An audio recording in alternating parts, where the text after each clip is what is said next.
all taken care of by Eagle, the same Eagle that takes care of all your masonry, insulation, and landscaping needs. Eagle brings the same level of expertise to all these disciplines, and they're ready to provide you with a free quote. The website is the same, insulatewitheagle.com, as is the phone number, 256-755-1556. Give them a call and see what Eagle can do for you. Eagle saves you time. Eagle saves you money. If hunting and outdoor recreation are your passions, it all starts with the right property. That's where I come in. I am Bo Butler with Southland Realty and Auction, a hunting and recreational land specialist and a Jackson County native who sees land through a hunter's eyes. Just as you trust your guide on a big game hunt, you can trust me to find the perfect property for you. Thinking of selling? Let me help you make your land attract buyers. Remember, Bo knows land. Call me at 256-609-0512. From the University of Alabama, this is Crimson Tide Today. It's a daily update on Bama sports, and it's brought to you by Guthrie's, America's original chicken finger restaurant and a proud partner of the Alabama Crimson Tide. For more information, visit Guthrie'sChicken.com. Hello again, everybody. I'm Roger Hoover. As we get ready for the season opener for Alabama women's basketball, here are some thoughts from the head coach of the Crimson Tide, Christy Curry. So excited for the season ahead, and I think everyone this time of year is tired of practicing, so it's game time, and I think that's going to be a lot of fun to see this team and see how they can continue to evolve. Yeah, what has changed the most for your team? Where we are now? What has the journey been like for this group? It's been amazing. You know, we've had a phenomenal summer. Our kids came in and all really, worked at it, and we've been able to build our chemistry, spend a lot of time together on the court, off the court, with development, and just continue to set the tone with our culture every day. I'm a firm believer that culture doesn't graduate, and from on the court to off the court, it's been fun to see our 7 new faces blend in with our 8 returnees. I'll have more in a moment. This year, we honor the most important anniversary ever. An event that reshaped civilization as we know it. A day that would lead to something so flawless that nothing could ever really compare. People have tried to match it, but have failed. This year, we celebrate the 60th anniversary of Guthrie's, the home of the original chicken finger. Just talking about it gets me all choked up. And hungry for a chicken finger. Guthrie's, an original obsession for 60 years. Join us tonight for Crimson Tide men's and women's basketball at Coleman Coliseum. The women's game tips off against Stetson at 4 p.m. Central with coverage on the network starting at 3:45, while the men's team will face North Dakota at 7 p.m. with radio coverage starting at 6. Crimson Tide Today is brought to you by Guthrie's. Crimson Tide Today is a production of the Crimson Tide Sports Network from Learfield.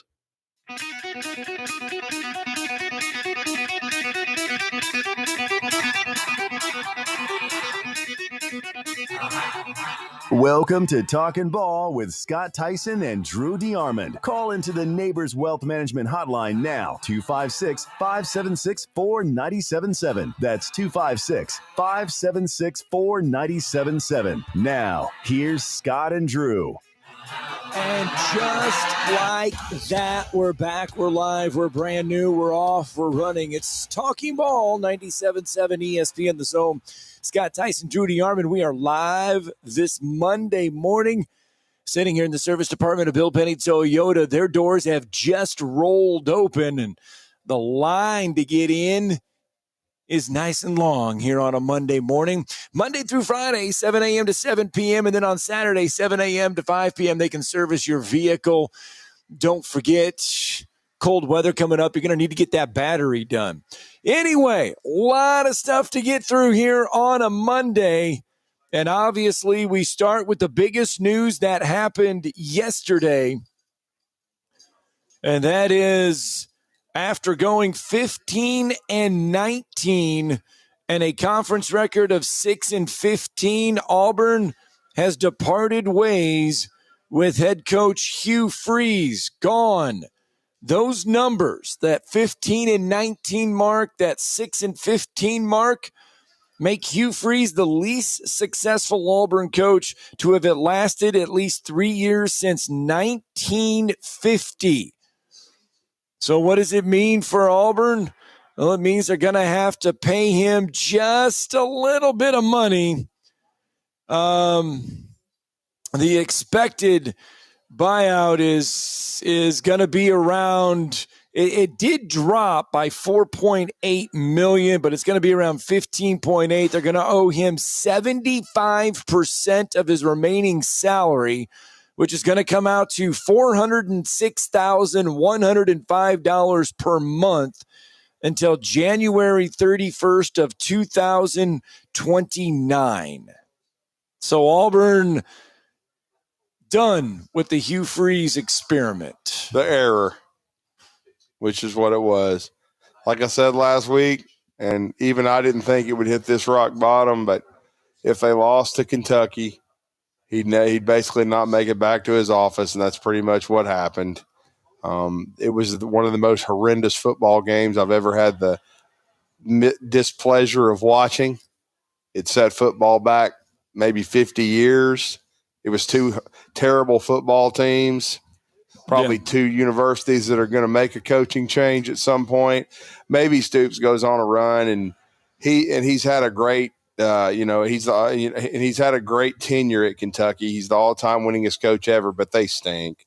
And their defense is, I watched it get shredded all year, and Auburn just couldn't do anything. I mean, Jackson Arnold came off the bench. He was bad, and then they always say there's a reason the backup quarterback's the backup. Well, you saw that with Ashton Daniels. He was horrible. He couldn't throw the football. The offensive line's atrocious. How Auburn has become that bad along the offensive line, I'll never know, but I guess it's because they hired a terrible staff that can't develop players and can't get them to mesh. But the offensive line wasn't that bad. I mean, it was bad. It was horrendously bad on Saturday, but it wasn't horrendously bad. Am I wrong to say it wasn't horrendously bad earlier? It's never been good pass protection wise, but they did a good job early in the season run blocking. But the genius known as Brother Hugh wouldn't commit to the run. He wanted to commit to an offense that hasn't changed since 2011, 2012, and wanted it to trust his quarterback to run RPOs that everybody's figured out. And that was the problem. They should have been a running football team probably 65% of the time. And it should have been almost like a Dennis Fraud-Phoney offense, where you basically run the option and you spread it out and then you throw play action passes. But Brother Hugh didn't want to do that because he thinks he's a quarterback whisperer and a genius, which he's never been. What he was a cheater. That's the only reason he won at Ole Miss, because they bought players before NIL. Then when everybody caught up to his schemes and some of the talent started and some of that other stuff, then it blew up in his face. Right. And so, and then he rehabbed himself at Liberty, and Auburn hired him because A, Lane Kiffin turned them down, and B, Hugh Freeze got lucky and beat Nick Saban twice. Then proceeds in a press conference to say, well, I think we should have beat him more. Who'd you beat at Auburn? Nobody. He had zero signature wins during his tenure at Auburn. Well, Zero. The closest thing he had was a 4 overtime, win over Mike Elko and Texas A&M, who weren't a great team last year, and they were fortunate on that. They had to have a drop pass to win it.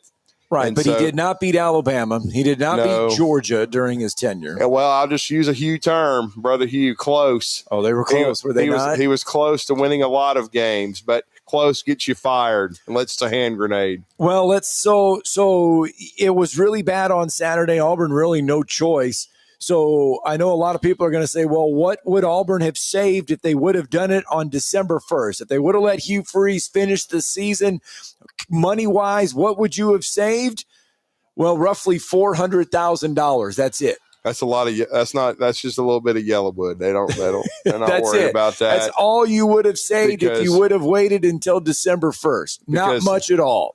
They all right. They're wanting to get their new coach identified, hired, and in place by that time to build a roster and to hire a staff and to retain some of their roster. Now, they won't retain it all, and then they won't retain all their recruits. Some of those guys will go elsewhere, but that's just the climate we live in. Auburn had to make a move. Hugh Freeze just – and again, I always thought Hugh was a fake.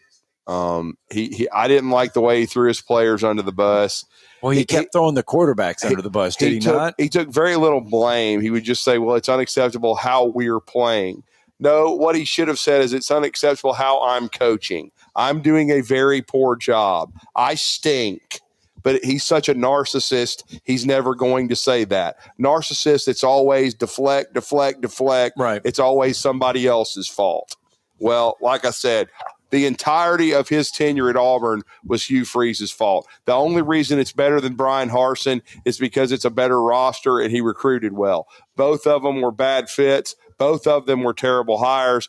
One cost Alan Green his job, and if John Cohen doesn't get this one right, he will soon, within 2 years, be fired. So he was the man that ultimately signed off on Hugh Freeze. Kind of. But there was a lot of politicking behind the doors to get Hugh Freeze in there. How much onus do you put this Hugh Freeze hire on John Cohen? None at all, because where was John Cohen before he came to Auburn, Scott? Mississippi State. Where was Hugh Freeze before he came to Auburn? Ole Miss. Yeah. Where was John Cohen at that time? Mississippi State. Did he hate Hugh Freeze? Yes. Of course he did. Of course he wanted to whip his ass every year. So, of course, he never would have hired him unless Yellow Fella told him to. So you don't think John Cohen could have ultimately said no this time, the first time around, to hiring Hugh Freeze? No. It was not John Cohen's call because John Cohen knew what Hugh Freeze did at Ole Miss. He was there when Hugh Freeze was at his zenith. Right. He would have never hired Hugh Freeze at Auburn. I guarantee it. But he was told that's who they were hiring. Now, this time, it's going to be John Cohen's going to have some influence over it. Will he have complete control? Probably not. But this will be considered his hire, though. So they better get it right. We'll see. I think our good friend John Summerall's in the middle of it, but John's in the middle of a lot of searches. I texted him yesterday and said, come on now, let's go to Auburn. and I got a thumbs up. Yeah, I got a thumbs up from John yesterday. Yeah. So John's not turning down anything right now. So he's from what I understand, I was reading some stuff yesterday. I think he's near the top, or if not at the top, at Arkansas. He's near the top or at the top at Auburn.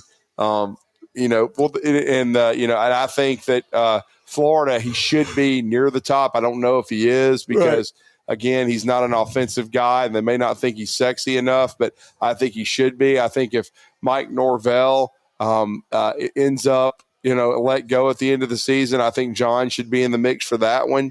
But Norvell actually won a game this weekend in the Bush Leagues, 42-7. And by the way, after this weekend, 110%, we know it's the Bush Leagues. There's nobody in that league that will win a playoff game. They will get one team in the playoff and one team only. What did I tell you about Mario Cristobal?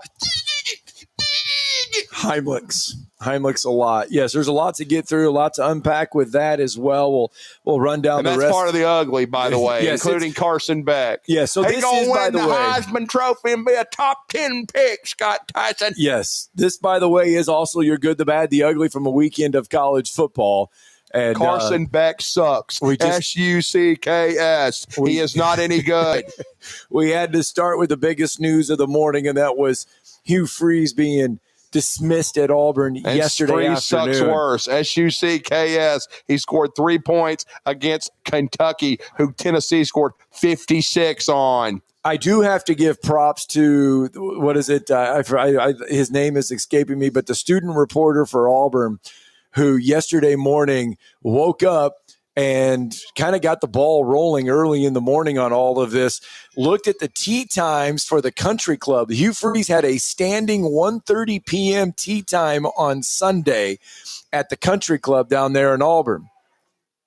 Yesterday morning, when the student paper reporter looked at it, the 1:30 tee time had been removed from the golf course. Well, I'm not going to give him the biggest shout out. The biggest shout out in America goes to our vacationing producer, Brody, who called this in the summer before this ever happened. And I said, Brody, I think he's going to win 8 or 9 and be back. No, he will not. He will not finish the season. He will be fired before the end. Boy, I tell you, when things like this happen, you start remembering things. You start going back into the annals of time, and you start thinking about things, and you start marinating on things and how things have progressed. Boy, remember that Bo Wallace tweet when he was hired at Auburn, and he's like, guys, basically saying Hugh Freeze is a fraud. You guys are all happy now. I'm going to give you 2 years, and then let me know how you feel after 2 years. And that guy played quarterback for him and beat Alabama. So if the guy that played for you thinks you're a fake and a fraud, you're a fake and a fraud. Yeah. And like I said, the only thing Brody Hogan didn't get right is he told us that Chad Lunsford, the special teams coach, would be the head coach. Yes, DJ Durkin is the guy. But for a little bit there in the morning, we were hearing special teams coach. I thought, good Lord, I said this on the Bama recap show. if Brody Hogan had gone to Vegas and put like $100 down, he would be raining in money right now if he had put that on there before that. He wouldn't be coming back. We wouldn't be seeing him for a while. He actually would have hit. Wolverine Dan does this every year, but Brody would have hit on something like this. And if he had gotten Lunsford right, there's no telling how much money he'd have. Well, DJ Durkin will serve as the Tigers' interim head coach. When Brody came to us with that, I said, well, if that happened, in my opinion, Durkin would be head coach. This is his fourth SEC school as a defensive coordinator. He was at Florida, Ole Miss, Texas A&M. Now, I know it's going to get brought up, and it's going to get brought up a little bit today around the news circuits. But Durkin was fired. He was the head coach at Maryland from 2016 to 2018. He was fired in 2018. They had a school investigation following the death of the offensive lineman Jordan McNair due to heat stroke. Following an off-season workout, the investigation outlined details of a toxic culture fostered by coaches within Durkin's program. In 21, Maryland did reach a $3.5 million settlement with McNair's family. That's going to get brought up a little bit, I think, today with DJ Durkin, but time has passed. It's been 4 years, 5 years since all that has gone down. But DJ Durkin's defense, while at Auburn, the one thing you can say is every Saturday they've been ready to play. They've been a force. Oh, they were plenty good enough Saturday. Yes. Look, man, if it hadn't been for Elijah Melendez and a bad read from the young quarterback at Kentucky near the end of the first half with that INT, Auburn very likely gets shut out in Brother Hughes' last game. I mean, and then think about that. And then Fagan's Kentucky. I'm just telling you, I thought it was the village of the inept. I thought they were. I mean, it was obvious in the fourth quarter that Auburn couldn't score, right? And yet, Butch Hamden and the OC at Kentucky and Mark Stoops are still doing stupid things, throwing the football with like under 5 minutes to go, trying to get that last first down to run the clock out, when they should just keep the clock running, because this Auburn offense is historically bad. And heck, they even threw an INT late that I thought, here we go. They're going to give Auburn a short field, and we may end up in overtime. Brother Hugh may survive because they'll win like 13-10 in OT. Yep. But we had a John Mechie, and what I mean by that is Fagans is trying to return the INT. He gets jacked, fumbles it right back, and God rest his soul. The only thing I wish I could have heard was Rod and Stan after that play, because that's just to me, that whole sequence was Brother Hughes' tenure at Auburn. Yeah, the defense does a great job. They do. They take the ball back again, but yet then there's a mistake and a turnover. So close. It was an effort, but it was close. So close. And then Kentucky gets the ball back, and of course Auburn does nothing offensively. So yeah, but I mean, when you got guys that I respect, like a Jason Caldwell, who've done it for 27 years, and we're fixing to talk to another one that's been doing it for 25, Bryan Matthews, and Jason just says, I just don't know what to say. I don't know what you can do. He's like, I've seen a lot of bad offense, but I've never seen anything like this. That's basically saying it's over. And then the last question to Brother Hugh that he ever took as an Auburn head coach was from Bryan, and he said, do you feel like your offense is prepared to play as this defense is? And Brother Hugh, him hauled around on it. So Yeah, he did. That's He did. it. And that, in other words, no.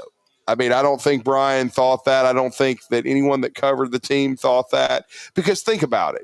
Brother Hugh, after the first season, he got rid of Philip Montgomery because he couldn't stand not calling the plays. He brought Derek Nix back. He basically got the band back together that he had at Ole Miss, and Liberty and all these other places, and he wanted to call the plays.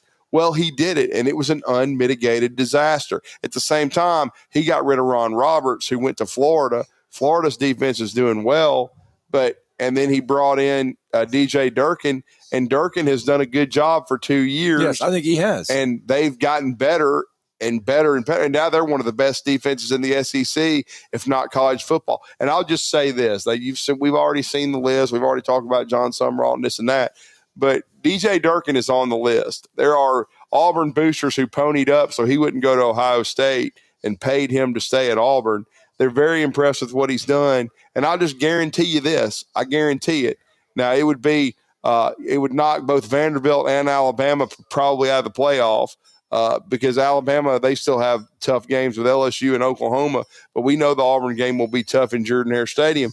But, DJ Durkin, if he'll have a Bobby Petrino opportunity. Bobby Petrino had a chance to win some games and be the Arkansas head coach. It didn't get work. It done. Nope. He didn't get it work. But DJ Durkin will have the same chance. If by some opportunity Auburn goes to Nashville, I know it seems far-fetched, but if they win in Nashville and they beat Mercer in Jordan-Hare and then they beat Alabama, he will be the head coach. I guarantee you. Be hard to say no. If he runs the table. Now, if he doesn't beat Alabama or Vanderbilt or just doesn't beat Alabama, I would doubt he's going to be the head coach. But he will get an opportunity to earn that job because it's going to be hard because, like I told somebody yesterday, man, when you look at, we have 4 openings right now in the SEC. You could have more, but you have LSU, Florida, Auburn, and Arkansas. And this is the way I would rank them. LSU, Florida, Auburn, Arkansas. And Arkansas is close to Auburn because they have a little bit more stability, in my opinion, at the president's job. Yeah, right now Auburn is probably the most secure in all of those spots with the president and the AD. Well, we'll see. But I do think that if the one thing you could say is that Juracek is kind of on a short leash at Arkansas, but the president seems to be okay. Auburn has a president and an athletic director, but they also have the boosters' inner workings that have sometimes meddled. So we'll see what Arkansas has. And I still wouldn't rank them ahead of Auburn, but they do have the Tyson family, Jerry Jones. They have, of course, Walmart. They have some very deep-pocketed boosters. But again, they don't have the success in the SEC that Auburn's had. Right. Auburn has better tradition, better upside, in my opinion. That's why I would rank Auburn ahead of that job. But it's going to be interesting because a lot of these schools are going from the same pool of coaches. Yes, they are. And we continue to see coaches pull their names out like Rhett Lashley, who would have been in the middle of the Auburn and Arkansas searches. But I think that with that contract he took this weekend that he's off the table. All right, we got to get a break in. We're a little behind. Let's get a break in. When we come back, we'll get out to the phone lines real fast. Bryan Matthews is going to join us at the bottom of the hour. We'll delve more into Hugh Freeze and what's next at Auburn coming up here at the bottom of the hour.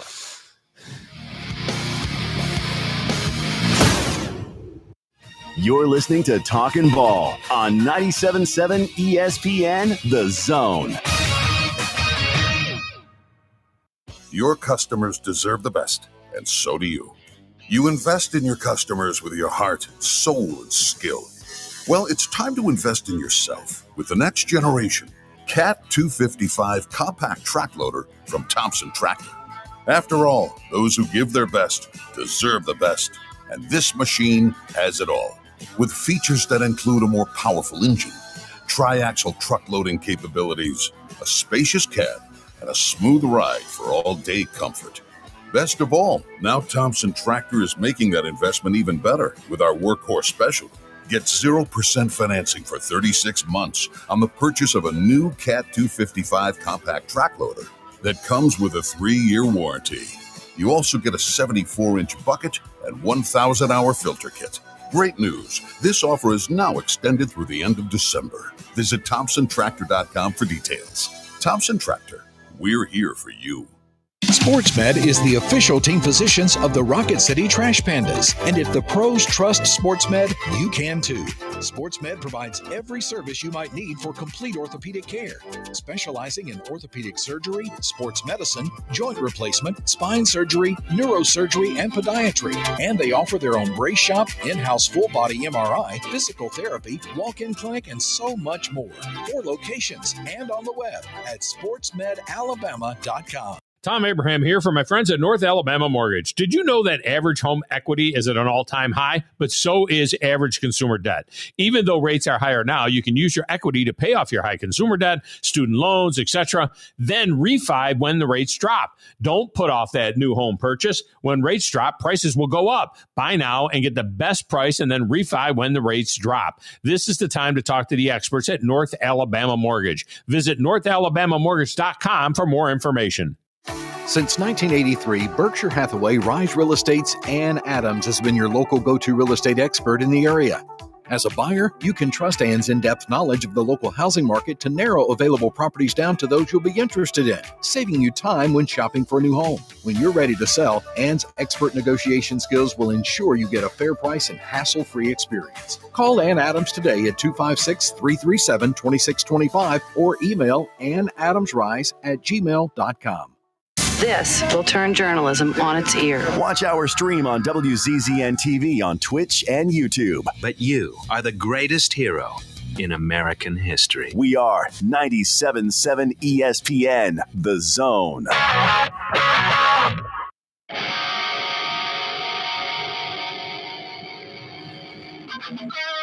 256-576-4977. That's the number to Talkin' Ball. Here on 97.7 ESPN, The Zone. Scott Tyson, Drew DeArmond on a Monday morning, live from Bill Penny Toyota. Welcome back in. Let's get out to the phone lines. Let's get AC in real fast on a Monday. Good morning, AC. Good morning, sir. How you feeling? Thank you so much for taking my call. Yeah, what's up? Congratulations. How much gear did you order? What do you mean, congratulations? I was going to ask Mr. Tyson how he's feeling because he was sick. I want to start with that. So, Mr. Tyson, how you feeling, man? I heard you were sick, so everything good? Everything is good. Head cold gets you sometimes, and you gotta step away, but we're back. It's okay. It's okay. Life happens, right? Well, what's his name? Mark Stoops and Mike Norvell will be the next one to get fired. It's coming. I have the script, so it's coming.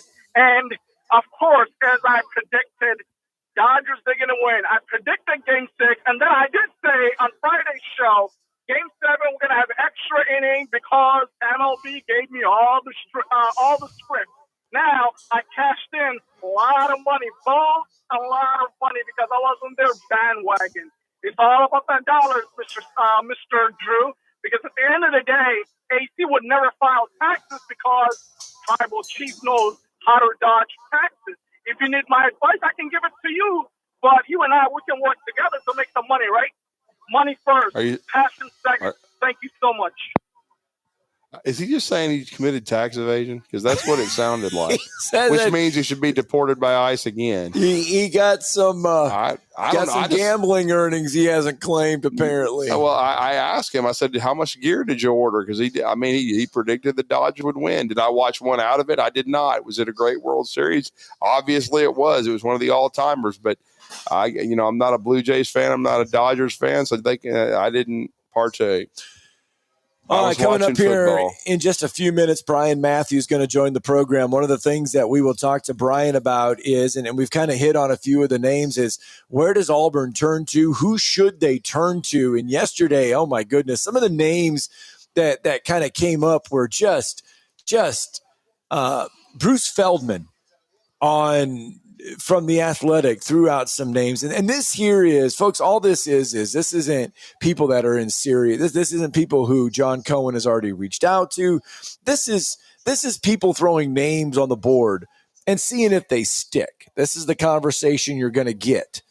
And some of the names Bruce Feldman threw out there, the last two that he threw out there are just like, okay, realistically, no. Come on now. The biggest one that he threw out was Jimbo Fisher. Well, see, I will say this. According to a good source of mine, Dirt neck, and that's all he's going to be from this time forward, even if he takes the Auburn job. I'm not changing. I didn't change when he was at Florida State. Right. I didn't change when he was at Texas A&M. Right. I don't like him. And I'm just going to say this for the Auburn people listening. Do not hire Dirt neck if you want to win. 45-25 at Texas A&M was Jimbo Fisher. His playbook is slightly different from Hughes, but it's from 1998, okay? I don't care if he brings back Damian Craig. I don't care if he brings back Rodney Garner. I don't care if he brings back Carnell Williams, because that's what he's telling everybody. Dirt Neck has been working this behind the scenes for weeks. He wants this job so bad, and he's got connections. I mean, to me, Auburn shouldn't even look at him until, they get way down the list. And still, I wouldn't do it. There's no way that I would ever hire Dirt Neck over John Summerall. I don't care if Dirt Neck has a national championship. You know what I'm saying? That was from a long time ago in a galaxy far, far away. Okay? That was eons ago when Freeze's playbook actually wasn't ancient. I'm just saying I wouldn't do it. I would not touch the guy. But, hey, I know he still has connections at Auburn. He was an OC there. He worked for Terry Bowden and Bill Oliver and all that kind of good stuff. Yep. I understand. And I understand he knows the state of Alabama. But, I'm sorry. There's no way. And look, man, everybody knows I'm a Bama guy, but I'm just being honest here. There's no way. If I were Auburn, who would I hire? I would hire John Summerall. That's who I would hire. Another name brought up was James Franklin. But James Franklin, over the weekend, there was a lot of smoke that he was in line for the Virginia Tech job. Yeah, there's been chatter about that. There's been chatter about Florida State if that comes up. But I will say this. I did say this on John Summerall's behalf on the Bama Recap Show. I know he and his representation are going to be patient. They're going to see what all opens up because we're not done with jobs opening up. Right. If I would take a long look at Florida State if it opened up because I know the conference is not good, but if they make you the proper promises, if they give you the funding, you're in the middle of a talent bed and you can get to the top of that league fast. Right. And then make the playoff there all the time. You know what I'm saying? I think the infrastructure would be there. Mario Cristobal can't get out of his own way. Doesn't matter how much talent he buys. They're always going to gag every time. They're never going to win a national championship with him as head coach. I love him as an assistant. He was one of Saban's best recruiters, but tell the truth. As a game coach, he is horrendous. As preparing his team week to week, he's bad. Talent doesn't just win. You have to be able to coach. And then my second choice if I were Summerall, but see, then it has to styles make fights. You got takes two to tango would be Florida, but because of their talent base, and I know they're trying to get their school presidency ironed out, and then Scott Strickland, he's a little bit on shaky ground. But I'll be honest with you, the thing about it is if you're having a coaching search, yes. A lot of times you either have changed athletic directors or your AD may be a little bit on the hot seat because he's making this. So you have to decide who you trust. Stability-wise. But the thing with Florida is, from a perception standpoint and historically, they don't do well with defensive head coaches. Now, I think John would do very well. But I just think that with that job, I'm not changing what I've said, that I think Elijah Drinkwitz, would be the right fit. Because, and I know that Lane Kiffin's in the mix for several of these, but until he leaves Ole Miss, that's when I'll believe it. Because I still think they won again impressively Saturday over South Carolina, who, by the way, they're not. Yes, we got to get to that. We will get to that suspenseful part here in a little bit because we've got a lot to get through with South Carolina because there was a lot of happy trails, not only for head coaches outside of Auburn on Saturday, but coordinators as well. But it is 7:30. We got to get a break in because when we come back, Bryan Matthews is on the other side. We've got to talk more about this Auburn vacancy coming up next. You're listening to Talkin' Ball on 97.7 ESPN The Zone. Your Fox 54 weather. I'm Fox 54 meteorologist Emily Owen. A partly cloudy start to this Monday, but we'll gradually see a clearing, becoming sunny by the afternoon. High temperatures warm into the low 60s. No rain in the forecast. Heading into Monday night, temperatures fall into the low 40s and will continue to sit under a clear sky. No rain in the forecast for Tuesday and looking ahead into Wednesday either. Your Fox 54 weather, only on 97.7 ESPN The Zone.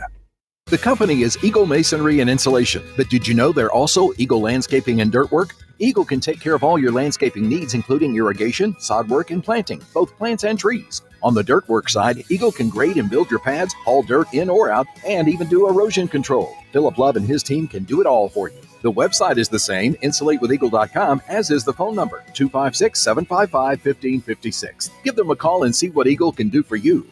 Eagle saves you time. Eagle saves you money. If hunting and outdoor recreation are your passions, it all starts with the right property.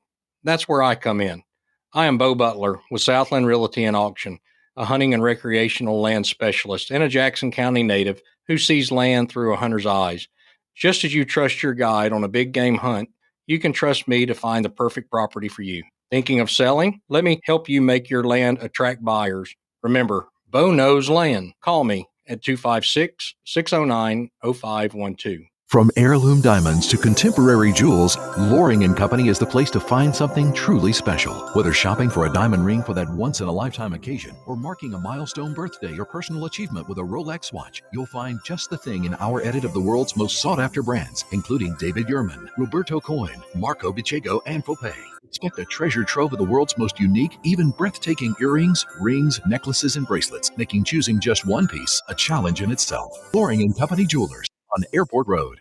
Tom Abraham here for my friend Mike Owen at Owen Home Appliance Center. Are those new school clothes wearing out that old washer and dryer? Well, it's time to get off the bus at Owen Home Appliance Center and learn what a new Speed Queen washer can do for you. They're in stock and are ready for delivery now. At Owen Home Appliance Center, quality products, quality pricing, quality service. It's right there in the name, Owen Home Appliance Center. 2 locations to serve you, Highway 36 in Somerville and the interactive location at Highway 231 in Lacey Springs, just 8 miles south of the river. McCurry Motors is your car and van rental headquarters. You can rent the vehicle you need today. Family town, sporting event, church function, no matter what your need, McCurry Motors has you covered with a wide selection of cars and vans available for rent. They have 12-passenger Mercedes Sprinter vans, 12-passenger Ford Transit vans, 15-passenger Ford Transit van, and 15-passenger Chevrolet Express vans.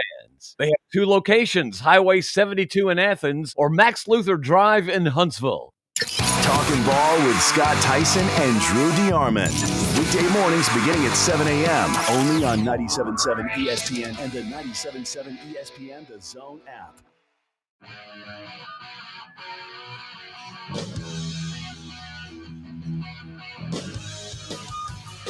All right, welcome back. Talking Ball, 97.7 ESPN The Zone. Scott Tyson, Drew DeArmond. We've been talking this whole first 30 minutes about Auburn moving on from Hugh Freeze. It'll be Auburn looking for its 3rd full-time head coach since firing Gus Malzahn after the 2020 season. Brian Harsin, less than 2 years. Then you had interim head coach Cadillac Williams.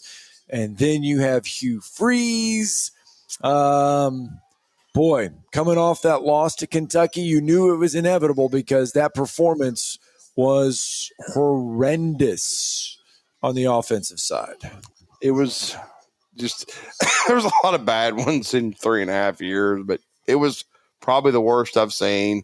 And our next guest has been covering the Auburn Tigers since 2001. He's put in and grinded for 25 years covering this beat. He's with AuburnSports.com, which is part of On3 and Rivals, and he's the answer to a trivia question. He got a chance to ask the last question in the last press conference for the worst Auburn coach since 1950, and that is our good friend Bryan Matthews, who is with us via Zoom this morning to talk some Auburn football and yet another coaching search. But this had to happen.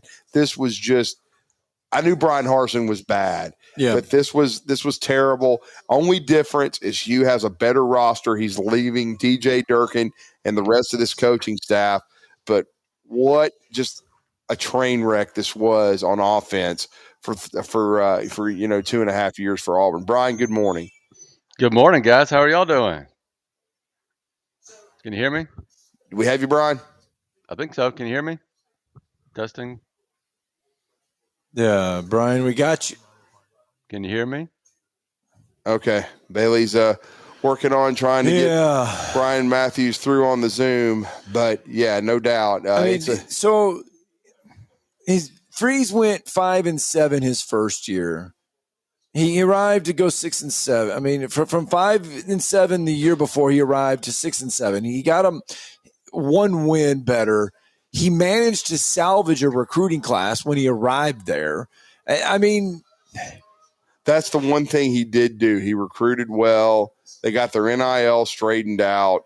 Their NIL is good because if it wasn't, they wouldn't have the talent they have now. But unfortunately, a lot of the skill talent has been wasted, especially at wide receiver thus far. He made bad decisions at quarterback. He obviously was never a quarterback whisperer. He couldn't evaluate talent.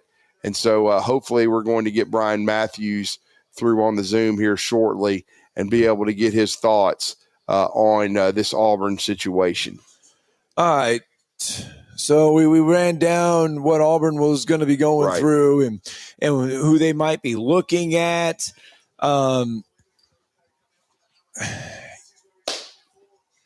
Peyton Thorne was the first quarterback he trusted to bring in to revive the offense, and that didn't work. And then you get Jackson Arnold, and then you get Ashton Daniels. The question is, though, how many? I think with Auburn now is a lot. There's a lot of young guys, and I think you're fearing now is the fact there's a lot of young guys on defense.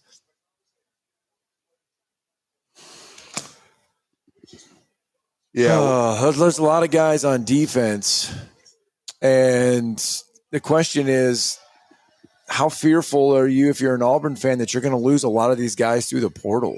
Yeah, that's another thing. That's why they had to make a change because again, that you weren't getting the production you needed. But that's why they made this move now because they want to get the head coach in place to do this. Bailey, do we have Brian yet?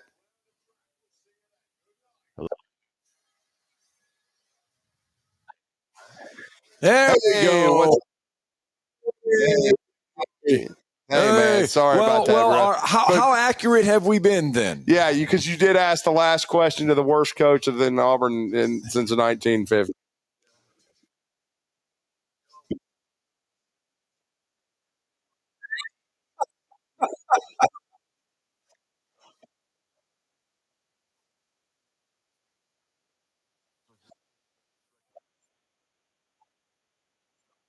Yeah, that's what I said too. I said Brian's basically trying to tell him that, Coach, we don't really think you prepared your offense very well at all compared to the other side of the ball. It kind of flew over his head. That's what I thought.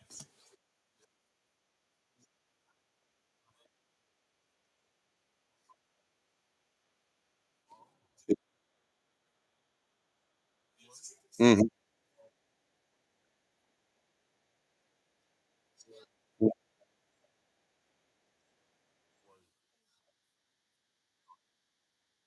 Oh.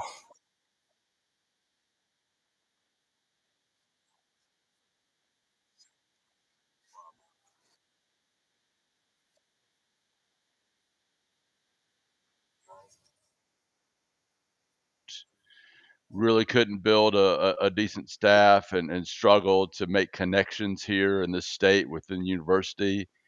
And then Hugh Freeze comes along and does a lot of those things really well, but completely loses it when it comes to offense and had the inability to recognize his failures on that side of the ball and do anything about it. So, I think it starts for Auburn is just finding somebody competent, in the major areas of being a coach, right?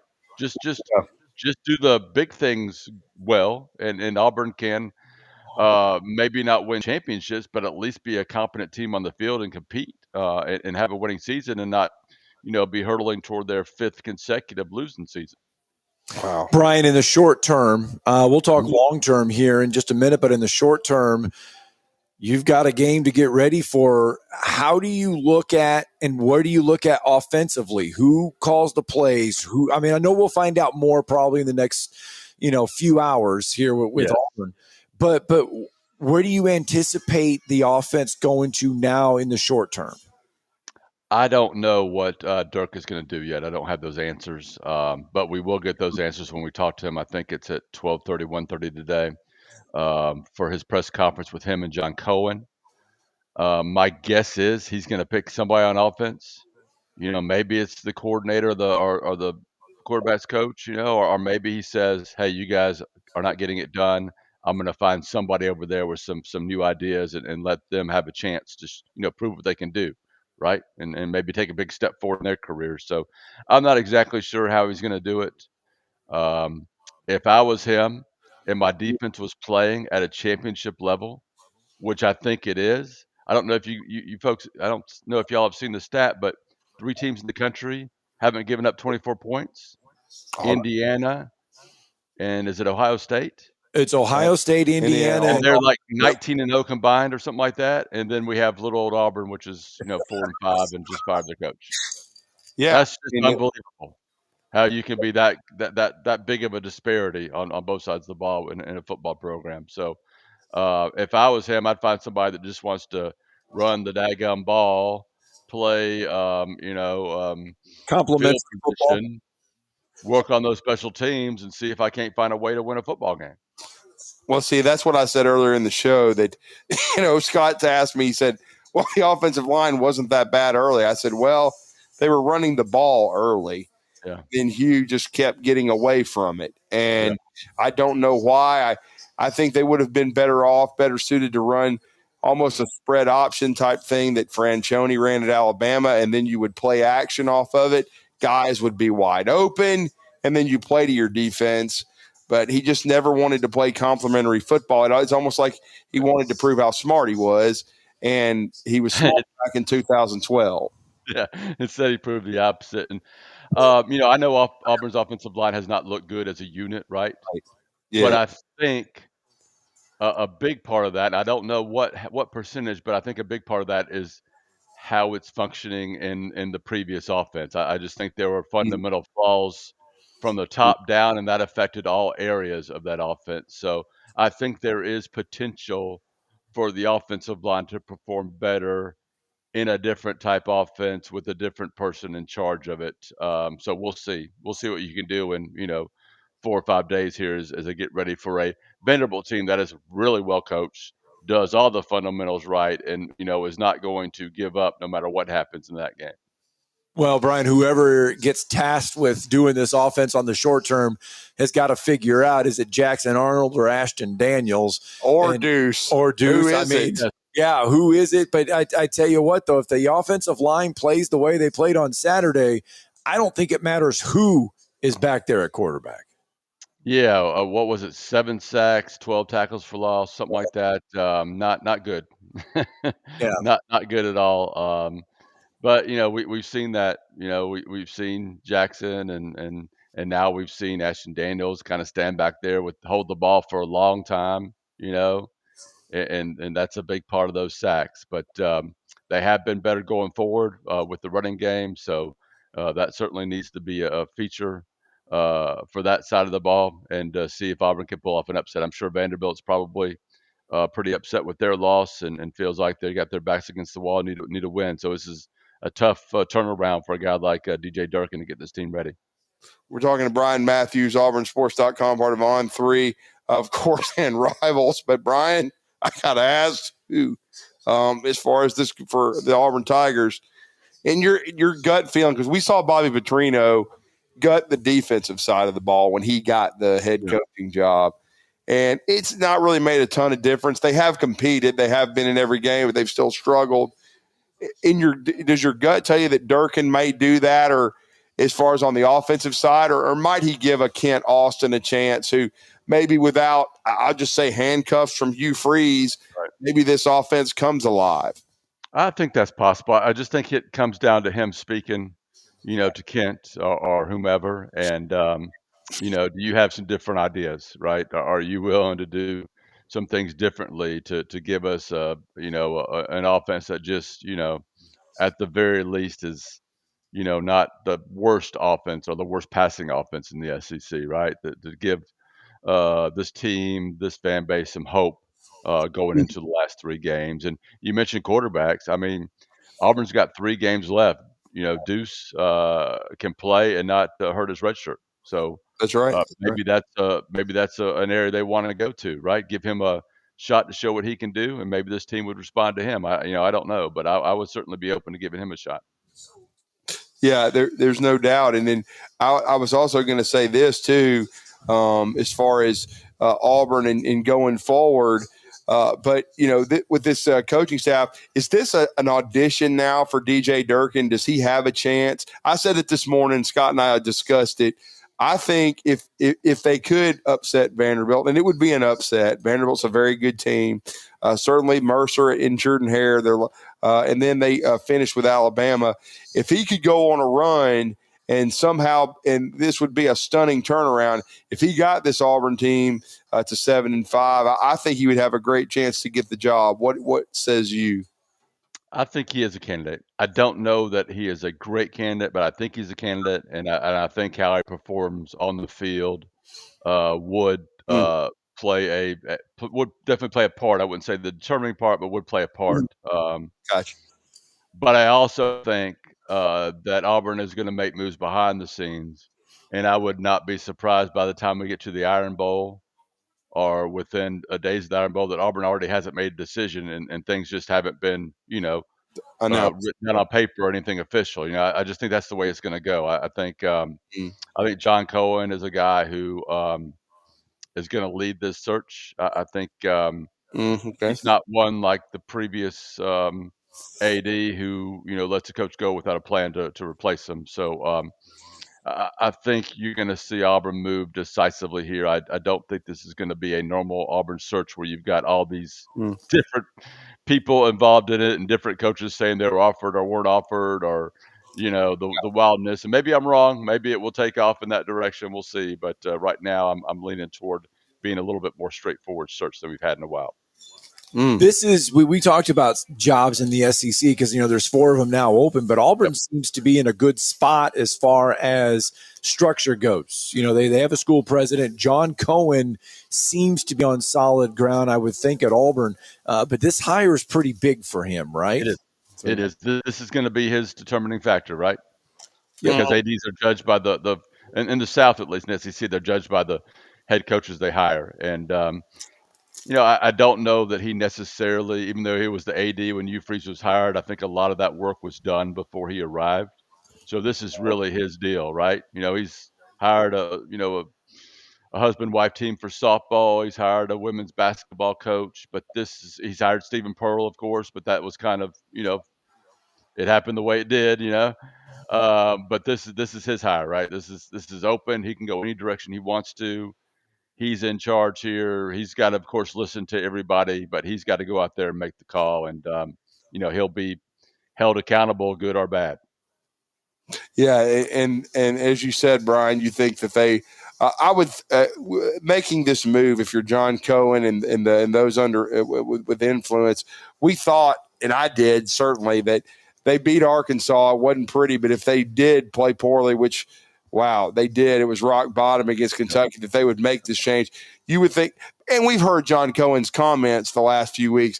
This has already been something on his mind, that they already had a plan when they did this. Yeah, I think so. And I'm not saying they have one guy and that's it, but I think they've already started, or they're well into vetting people and making sure they get all their information they need to make these decisions before they start talking directly or indirectly through agents. I don't know if they'll even talk directly for a while here. But, I look at Auburn again. I think some people affiliated with Auburn don't think this is as good a job as I think it is, right? I think the right person comes into Auburn with all the support it has. You've seen Jordan Harris sell out 18, 19 Oh, straight games, right? yes. Tremendous. Yeah. How many other schools in the country are going to do that when you're going through a fifth consecutive losing season? I just don't think there are that many out there. And I know I cover Auburn. I went to Auburn, but I don't believe that. So I think that's the special part of Auburn. I also think they had the financial support to build a good roster and put a competitive team out there, with the right coach in charge. So I do think if they found the right guy, um, and they keep this roster mainly set, with the guys they want back, they have a chance. That guy has a chance to jump in and be pretty good right away. We'll see. And, the thing about it is we have the transfer portal that would give teams an opportunity to come in here and gut this roster if they wanted to. But on the other hand, you have revenue sharing and you have NIL, which gives Auburn the opportunity to maybe keep people that you wouldn't expect to stay around after what they've been through. So I think that's going to be something interesting to watch too over the next couple of months, and would not be surprised if Auburn makes the right moves here. That this new guy has an opportunity to put a pretty good team on the field in 2026. Wow. I know there's a lot of football news, and it's all been about this Hugh Freeze departure. But, Brian, it does kind of overshadow everything that's going on tonight, and that is Stephen Pearl makes his head coaching debut, the official how about that? debut tonight for Auburn. Yeah. Yeah, that's exciting, right? I mean, all this, and we forget that, the Bruce Pearl era is over, right? It's been the greatest era of men's basketball at Auburn of all time. And now his son's taking over. I think people are excited to see what's going to happen. You saw Auburn really take a step forward against Memphis in that final exhibition game. Although I think Memphis was probably tired. That was their second game in just a few days on the road. So, and then you got Bethune-Cookman coming in, a team that's picked win I guess it's the SWAC, if I'm not mistaken. So they're gonna have a team with some talent there, and it should be a chance for Auburn fans to fill up Neville Arena and welcome Stephen Pearl, as the new head coach. Well, and we know this. Everybody will be hitting refresh on auburnsports.com. Follow BMAT-AU and the whole crew. They will be right on top of this coaching search and, of course, the basketball coverage for Stephen Pearl's debut tonight. Let everybody know how to connect with you, sir. I appreciate that, and we've already got our first hot board up, and I'm sure it'll be updated here, fairly shortly, and continue to be updated as we move through this. And you can go to auburnsports.com and sign up for a free trial or not a free trial, but for $1. Sign up to get all our coverage of this coaching search, basketball, fall ball, and baseball, you name it. Women's basketball getting started too.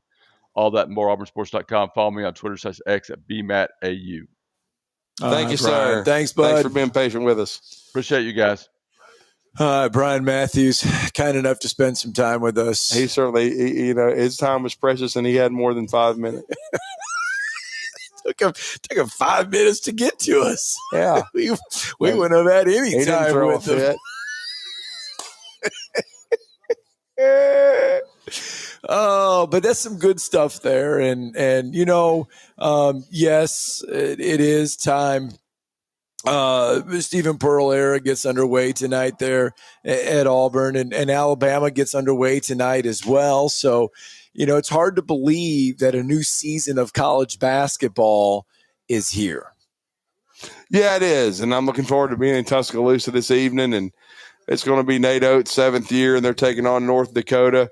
As you heard Brian say, Auburn taking on Bethune-Cookman.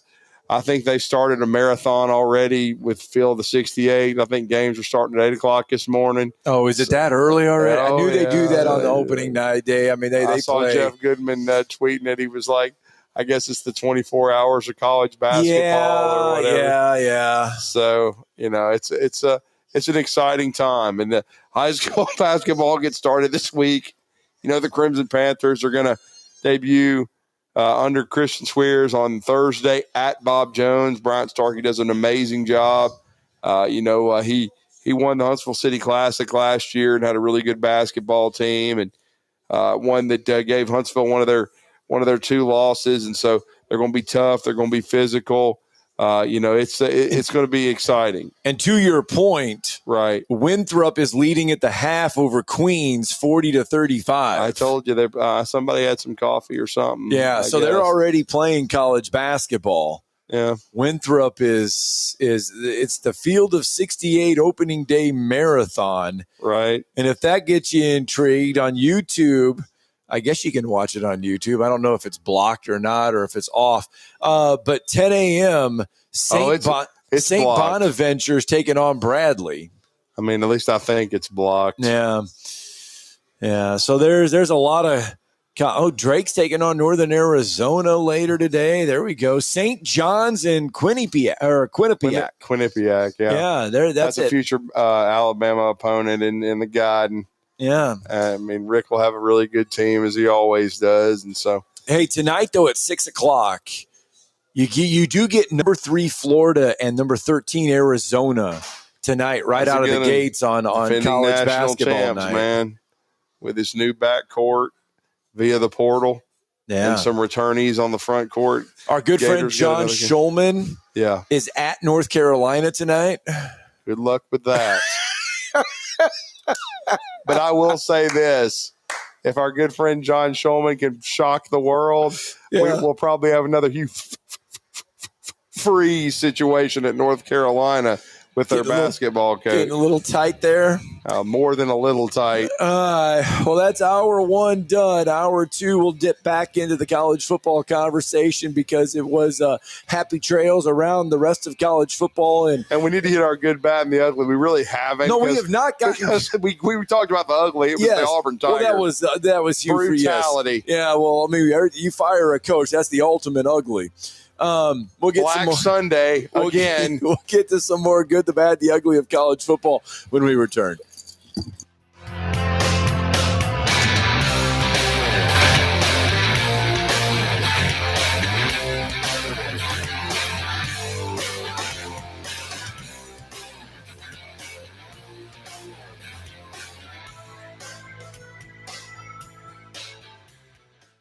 Your customers deserve the best, and so do you. You invest in your customers with your heart, soul, and skill. Well, it's time to invest in yourself with the next generation Cat 255 compact track loader from Thompson Tractor. After all, those who give their best deserve the best, and this machine has it all. With features that include a more powerful engine, tri-axle truck loading capabilities, a spacious cab, and a smooth ride for all-day comfort. Best of all, now Thompson Tractor is making that investment even better with our workhorse special. Get 0% financing for 36 months on the purchase of a new Cat 255 compact track loader that comes with a 3-year warranty. You also get a 74-inch bucket and 1,000-hour filter kit. Great news! This offer is now extended through the end of December. Visit ThompsonTractor.com for details. Thompson Tractor. We're here for you. WZZN, Union Grove, Huntsville, Alabama. 97.7 ESPN, The Zone. SportsMed is the official team physicians of the Rocket City Trash Pandas. And if the pros trust SportsMed, you can too. SportsMed provides every service you might need for complete orthopedic care, specializing in orthopedic surgery, sports medicine, joint replacement, spine surgery, neurosurgery, and podiatry. And they offer their own brace shop, in-house full-body MRI, physical therapy, walk-in clinic, and so much more. 4 locations and on the web at sportsmedalabama.com. This hour brought to you by SportsMed Orthopedic and Spine Center. Online at sportsmedalabama.com.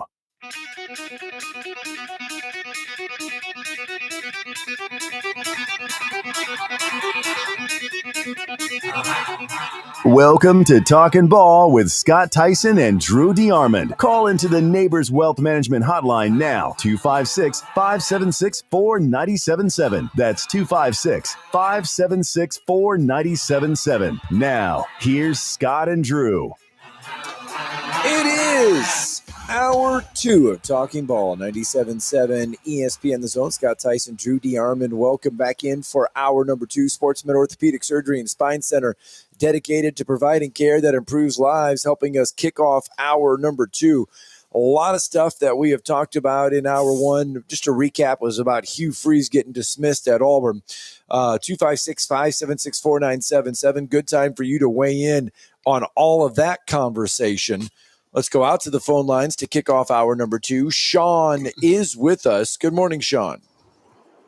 Hey, guys. How are y'all? Good, Sean. How are you, bud? Good. I got a question. Sure. When a coach is fired, does the portal not open up right then for 30 days? They changed the rules.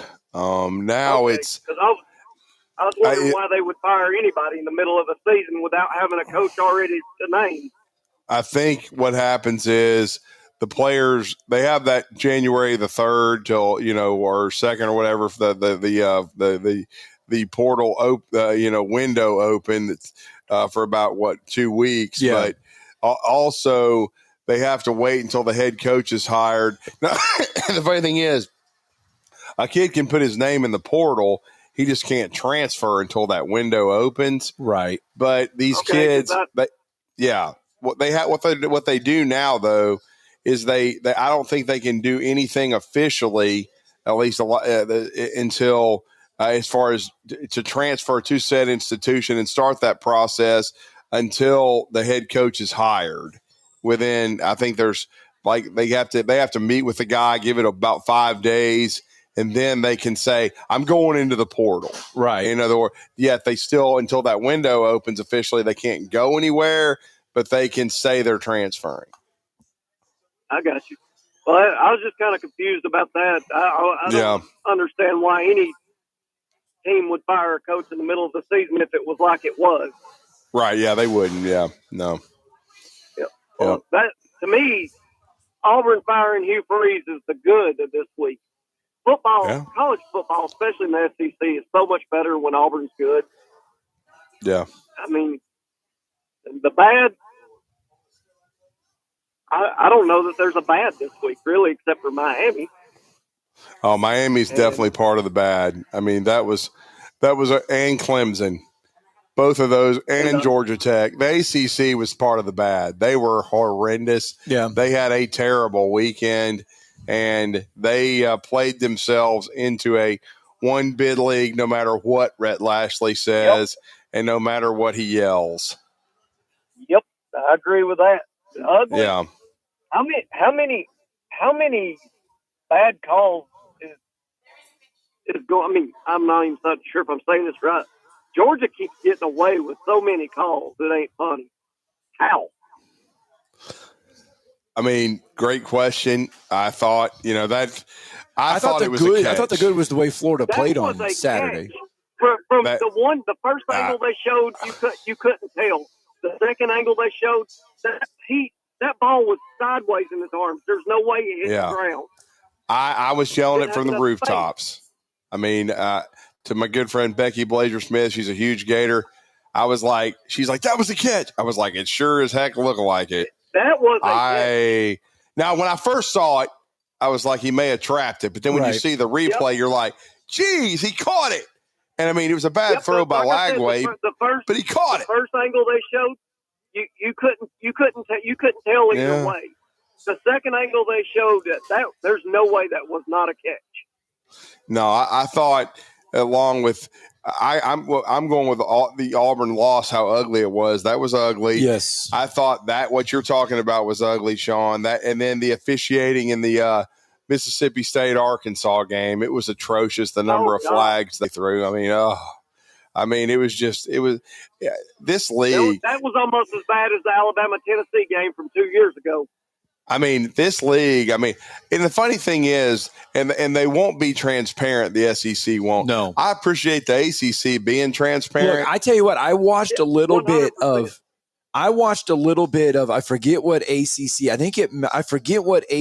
game it was this weekend. But the ACC, I watched some of SMU in Miami. That may have been the one, but when they do a review, and they walk you through. They walk you through, and they let you listen to what they're saying during the review on how they're calling it. Yeah. And let me tell you what, that should happen across the board, no matter what league you're in. That was impressive. And those ACC officials. You got a really good detail on what they went through a review, how they were reviewing it, what they were doing, what they were communicating. I was like, hands down, the SEC needs to get this in there. And the ACC isn't perfect. They've made mistakes like in that Wake Forest Georgia Tech game. No, they do. But I thought it was transparent. And watching the Miami SMU game, I thought it was much better officiated than the SEC. So it made me wonder if the SEC doesn't want to walk you through their process because it's Mo, Larry, and Curly, and somebody may have a FanDuel account. Could you imagine listening to the conversation on the fake timeout call with Kirby? Oh yeah. Can you imagine if they went in the command center and let you listen to that? I'm going to tell you a story. It may be about like those stories where the late Mal Moore would talk about Coach Bryant. When Coach Bryant, he wouldn't wear a headset, but when he put one on, you were in big trouble, and he'd want to know what was going on up in the press box. And sometimes, just so they wouldn't have to listen to it, they'd start, I can't hear you. I can't hear you. What the hell's going on? I'm not. They would act like the headset wasn't working. Guys, y'all have a great day, and call the IRS on AC. There we go. Yeah, apparently we need to. Well, I'll just nickname him Tax Evasion. Tax Evasion's called in today. Yeah. Let's get B Rich on the phone as well this morning. Good morning, B Rich. Good morning. Good morning, fellas. Going to drop my good, bad, and ugly here. My Here we go. Is the Texas Longhorns putting a major dent in that midget Heisman hope. Arch played well, man. Everybody, shoveling on Arch, but he's playing better. And I mean, you want to talk about a game coming to a screeching halt. Yeah. The last 10 minutes of that Vanderbilt-Texas game. Wow, I couldn't believe the comeback, man. I couldn't believe the comeback, but man, it came to a screeching halt. Hammering them. Yeah. Yeah, Texas's defense tried to give it away. I mean, there was a couple. Vanderbilt scored 20. Vanderbilt scored 21 points in the fourth quarter. Yeah, I mean, give them credit. They made it close. Big win for Sark, though. At the end of the day, he took an L, and I'm glad his family drove down there to see it and all that good stuff. My God, they get more screen time than the Kardashians. It's freaking annoying. My bad for the weekend. My bad is Disney, ESPN, YouTube TV. Figure this garbage out. We only get so many college football Saturdays. Figure this crap out. You're just going to pass the cost on to the customers. What the hell does it matter what you pay? Figure this crap out. I'm unfortunately a YouTube customer. Had to do a one-day sling pass. So this was an absolute nightmare. This is complete garbage that we're in 2025 and still dealing with this crap. So if they don't get it figured out this week, I'll be calling and canceling and finding a different alternative. No, dude. So I love the fact that because these streaming services now you can cancel it and then pick it up again in 5 days if you want to. Yeah. We did not do YouTube. I went with the ESPN subscription for $25 for a year. Because you get it for the first year for $25, and I get all of the ESPN games, the ABC game. I get everything like that for $25 for a year. Mm-hmm. Do you get all the networks, Steve? Do you get the SEC and all? I get the SEC ESPN network. 3? I get ESPN3. I get it all. Get it all. Okay. And so it's like, well, what do you do for live TV? I have the antenna, so I get ABC and NBC, but I also have Peacock and and Paramount Plus, so I get CBS and I get NBC Live if I want to watch it then anyway, so I can watch some NFL and college or pro if I so choose. But I went with the ESPN subscription, and let me tell you what, I absolutely love it. I do, because I get all of my games, I get every one of them, and I'm fine.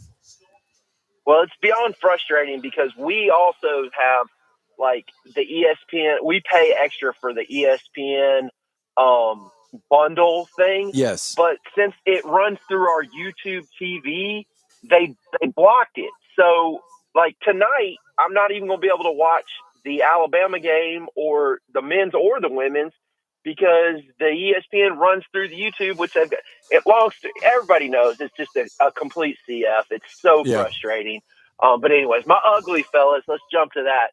The freaking Atlanta Falcons kicking situation has been a mother trucking debacle this year. My God, how can you be so bad at what?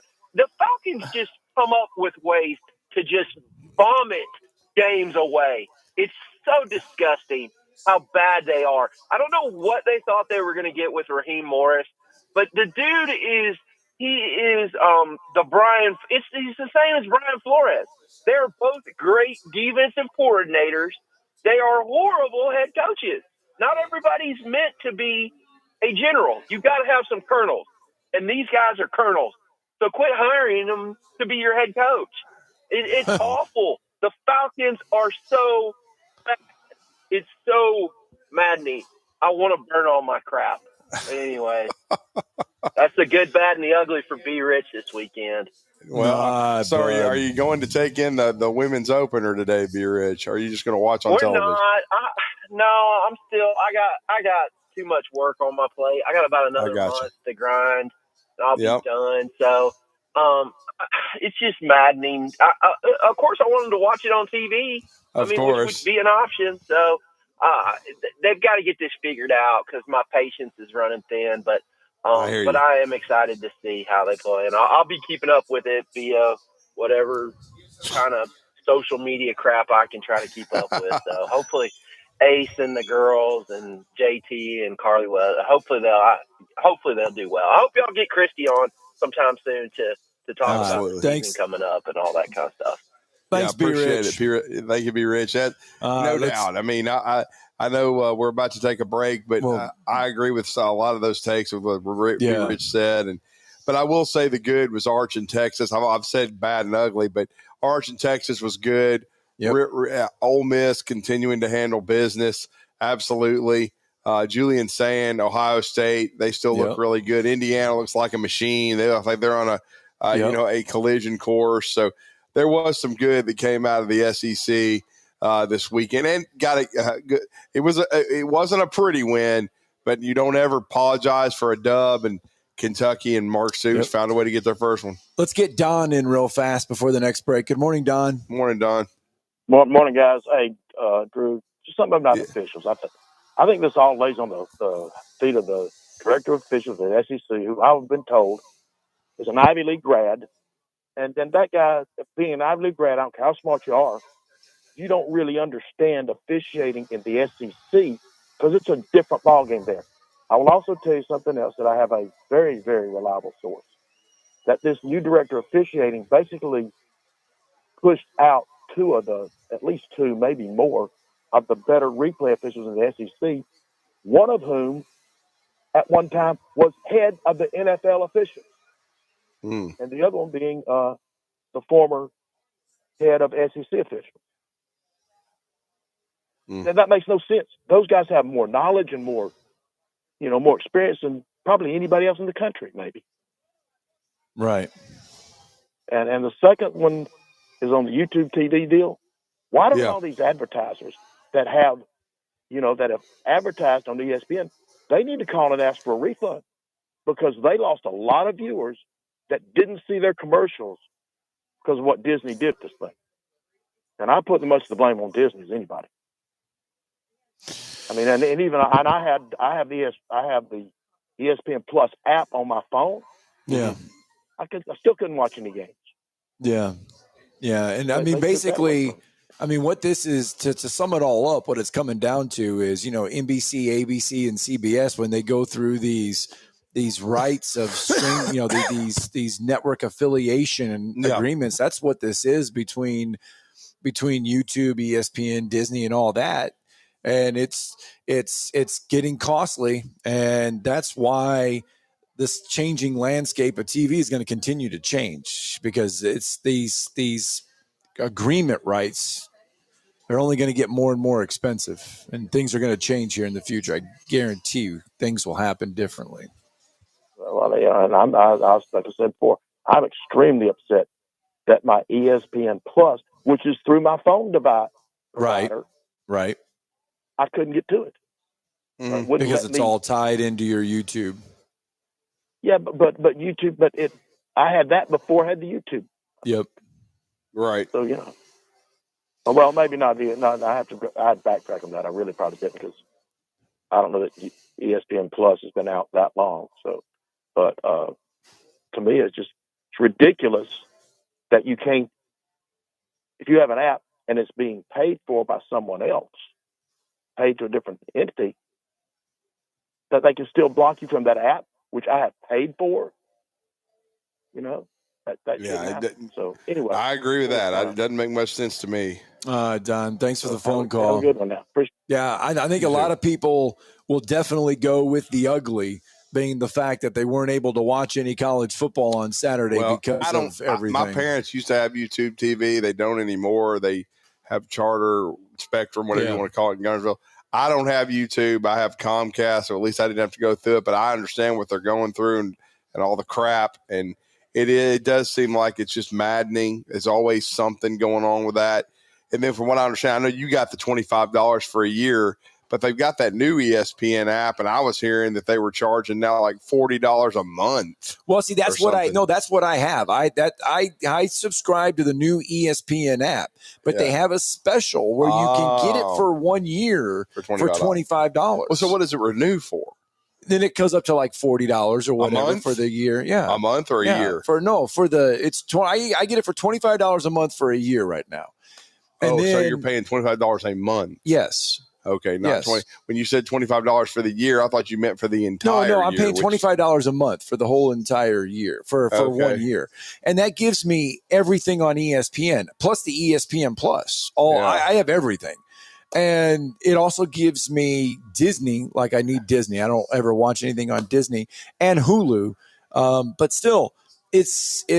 I switched to that and did not have I have not had a problem with it. And I use the new ESPN app that they came out with. So it's all good. Anyway, let's get a break in. 256-576-4977. Good time to join the program after this.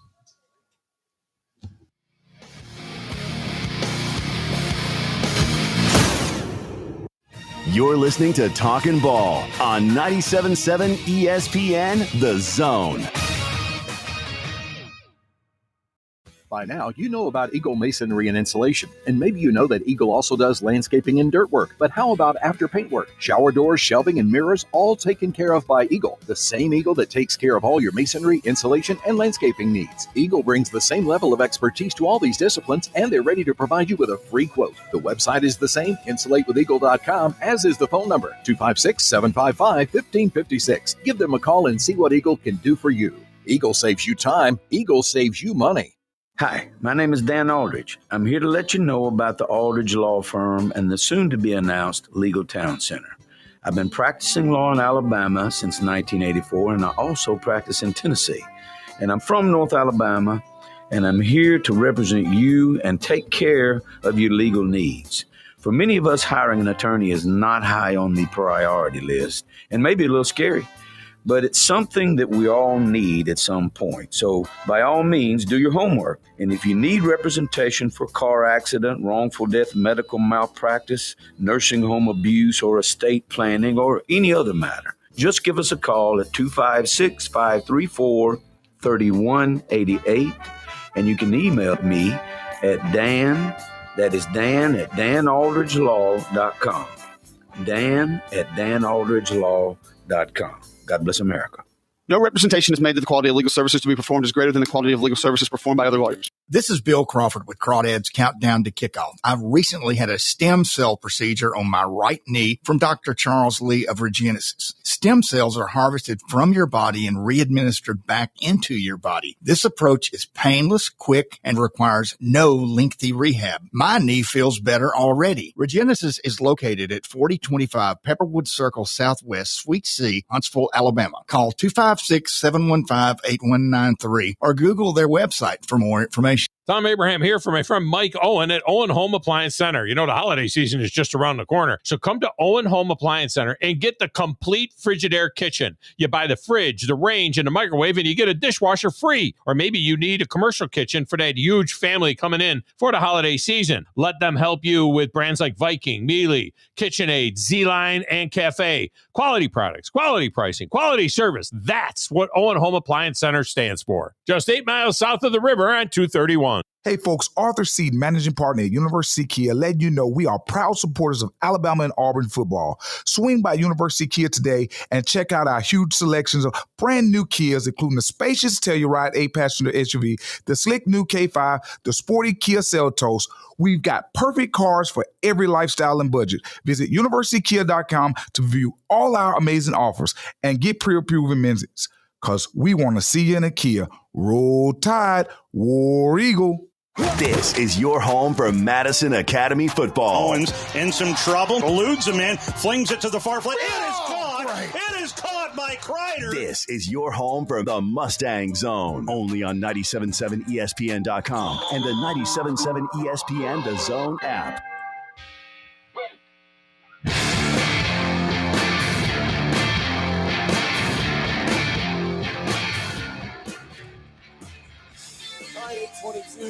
Monday morning, Talking Ball live from Bill Penny Toyota, just kind of hanging out here in the service department, Monday through Friday, 7 a.m. to 7 p.m., Saturday, 7 a.m. to 5 p.m. They can service your vehicle here at Bill Penny Toyota Service Department, 256-576-4977. Always good just to kind of hang out here on a Monday. The show, the service department here is busy on a Monday. The showroom is busy as well because they've got Toyota-thon. It's been going on for a while, and Toyota-thon continues to roll on. I didn't know it ever stopped. It doesn't ever stop. It never, ever stops. They've got all kinds of good deals here at Bill Penny Toyota. Good, the bad, the ugly from a weekend of college football. And I tell you, you do have to give props. Somebody had to win a game, and that was Mississippi State and Arkansas. Someone had to get a conference win. That's part of the good, man. You got to give Mississippi State credit for finding a way. Yep. And they were the ones down 3 scores. Yep. They come back, they get it done. So that has to be a good.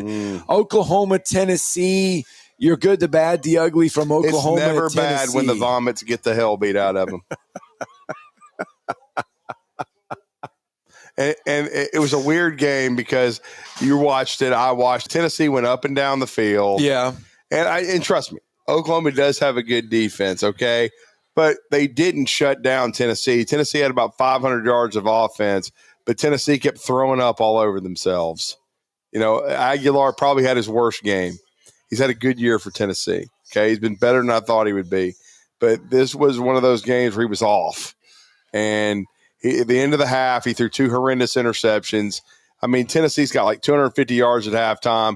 Oklahoma has less than 100 yards. Oklahoma's winning 16-10 because they've got a kicker with some kind of capris on that can kick like 350-yard kicks. He was wearing Daisy Dukes on Whatever Saturday. he was wearing, he kicked 350-yard field goals. He was wearing Daisy Dukes. Those things were trimmed high.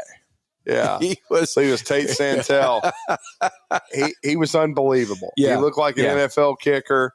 He acted like an NFL kicker because he was basically staring the crowd down every time he kicked one, and he's a weapon. I mean, 55 yards, 51 yards, I believe another 51-yarder. I mean, what a job. And Tennessee, they just couldn't get out of their own way at times.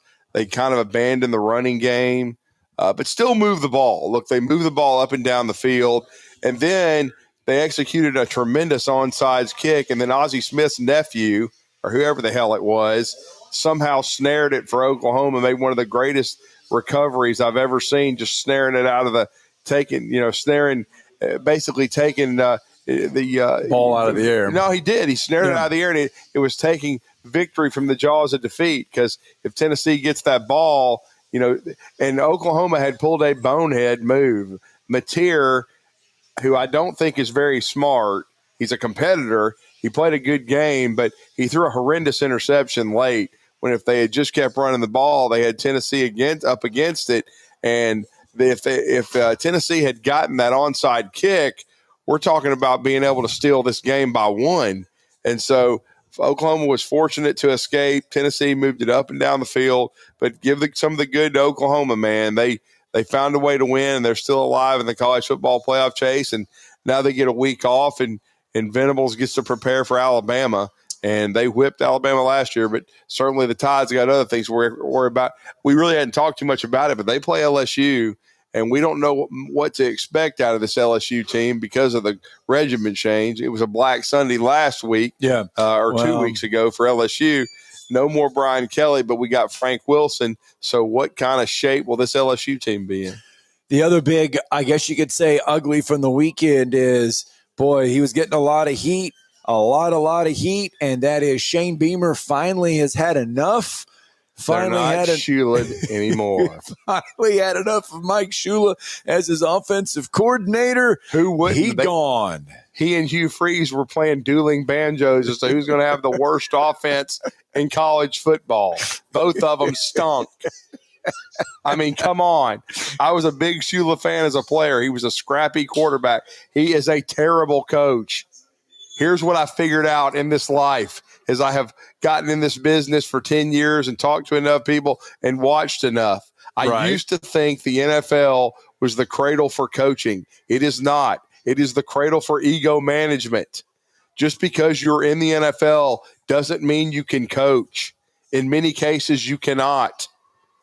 Mike Shula's been living off his dad's name for years. He's been an offensive coordinator multiple times. He's only had real success once. That was with Cam Newton and Carolina, and they lost in the Super Bowl. He got Tony Dungy fired at Tampa. He's never been any good as an OC. They've had him as a quarterback's coach because he played quarterback, I guess, in college. And because of his last name, I think he's even coached tight ends in the past. I mean, I used to say, well, he's a good position coach. He's just not an OC or a head coach. He's really not. His last name's Shula. If his last name was Thornton, he would have never probably coached ever in his life. He'd be selling insurance. He's no offense to anybody selling insurance. But he was I'm just saying. I know. I'm just saying. I know. Or running the Shula steakhouses that went under. That's a common theme too. His son, his coach Don Shula. Yes. His other son David coached for several years for the Bengals. Did he ever coach again? No, he was not very good, and he wasn't very good either. Neither one of them are worth a plug nickel. To your point, there's 134 college football teams. Right. South Carolina scoring offense was 117th in the country. They didn't even average. Wofford was better? They didn't even average 20 points a game. Well, see, Bryan Matthews gave us that great stat that Auburn's one of only 3 teams in the country, along with Indiana and Ohio State, that can give up 24 points. Yes. And friggin' South Carolina can't even score 20. No. And to your point about Auburn, they were 102nd in the country in scoring offense. What did I tell you? Dueling banjos. 22.3 points a game. Yeah.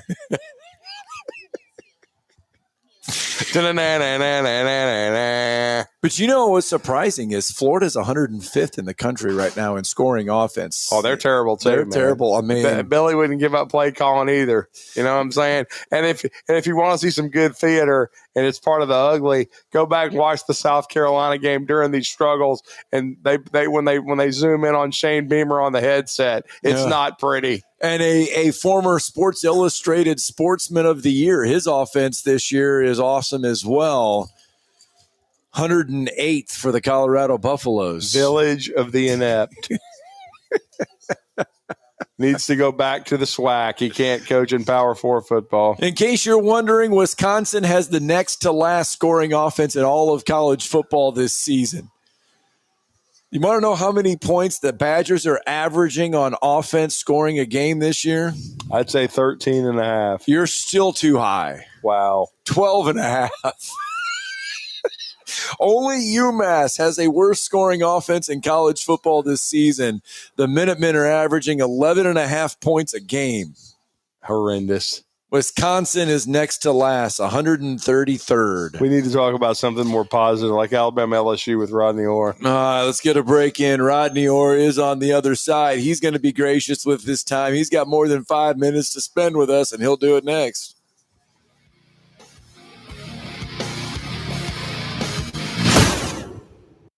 You're listening to Talkin' Ball on 97.7 ESPN The Zone. Travel accommodations for 97.7 ESPN The Zone provided by University Kia. Your Fox 54 weather. Fox 54 meteorologist Emily Owen. A clear and quiet night expected across the Tennessee Valley, as well as chilly. We'll see those low temperatures fall into the low 40s for the overnight. Heading into our Tuesday, though, high temperatures warm back into the upper 60s for the afternoon, and we'll continue to see plenty of sunshine. No rain in the forecast for Tuesday, and looking ahead into Wednesday either. Your Fox 54 weather, only on 97.7 ESPN The Zone. Tide fans. Here comes the Tide. Let's roll. And one for the win. Ball game. Grab your hard hats and tune in for Blue Collar Basketball with the Crimson Tide all season long on your home for Alabama basketball. Listen to Alabama basketball all season long on 97.7 ESPN The Zone. Your customers deserve the best, and so do you. You invest in your customers with your heart, soul, and skill. Well, it's time to invest in yourself with the next generation Cat 255 compact track loader from Thompson Tractor.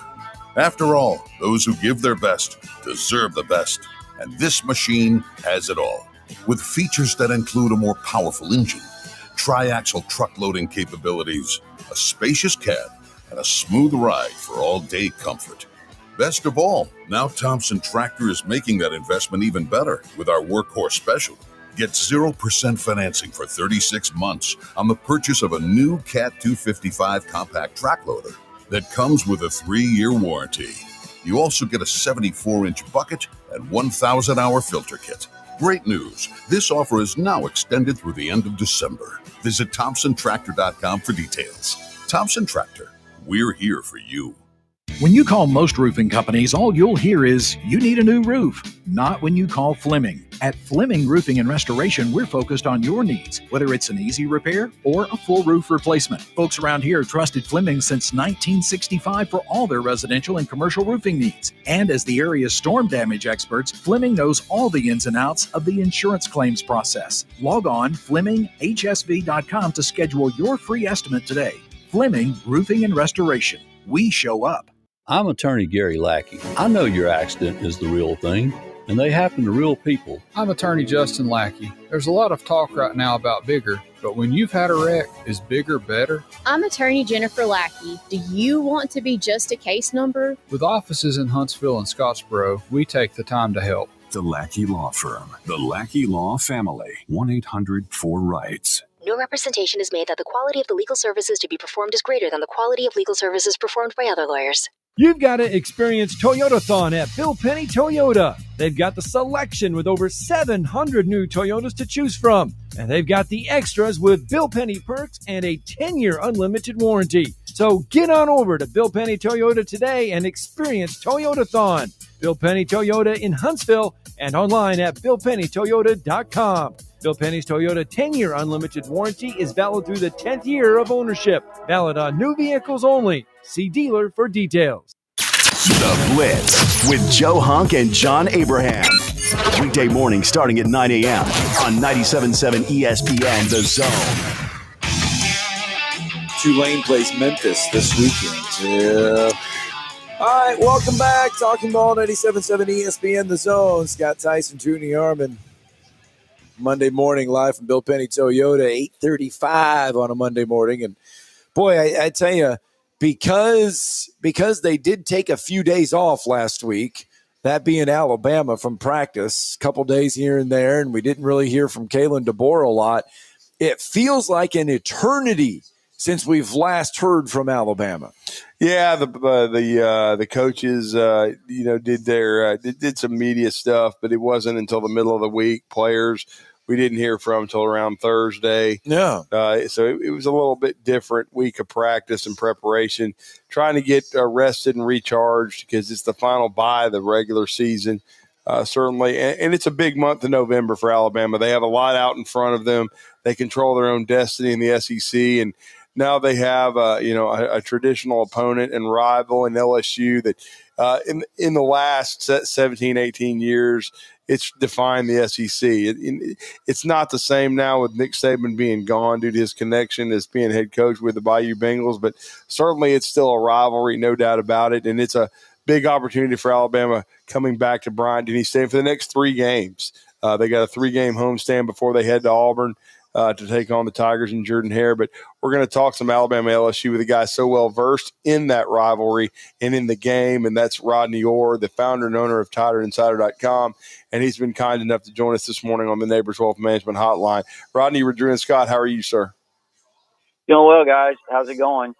We're doing well, man. I think we're all adjusting to the time change, that's for sure. But I got to say, yeah, I certainly am as well. But I got to say, this is an interesting matchup for Alabama because Scott and I were just talking about this before we went to break, Rodney.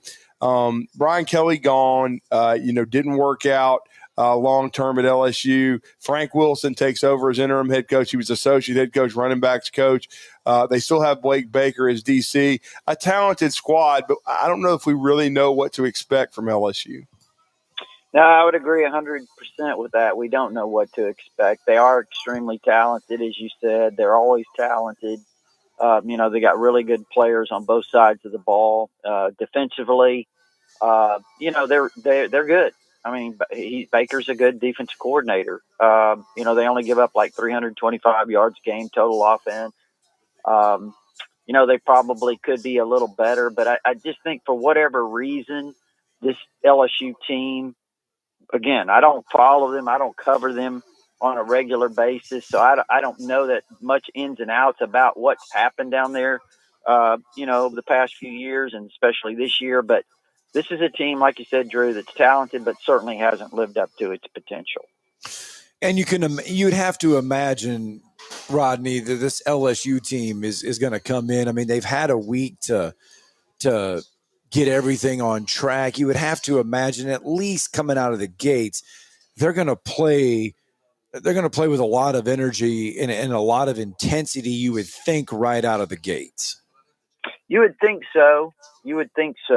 But again, you just don't know in these situations how it's going to go, how players are going to respond. And, I heard something last week that Frank Wilson is basically taking the approach with his players that, hey, listen, if you guys are thinking about checking out, here's the thing you have to consider. And that is that, you want to create, as Nick Saban would say, you want to create value for yourselves. You want to create value for your future. So whether or not you plan on being here next year, or whatever your thought process is for the future, right now is going to help you determine that and create value for yourself in these upcoming games. Whether you stay here at LSU, whether you go hit the portal.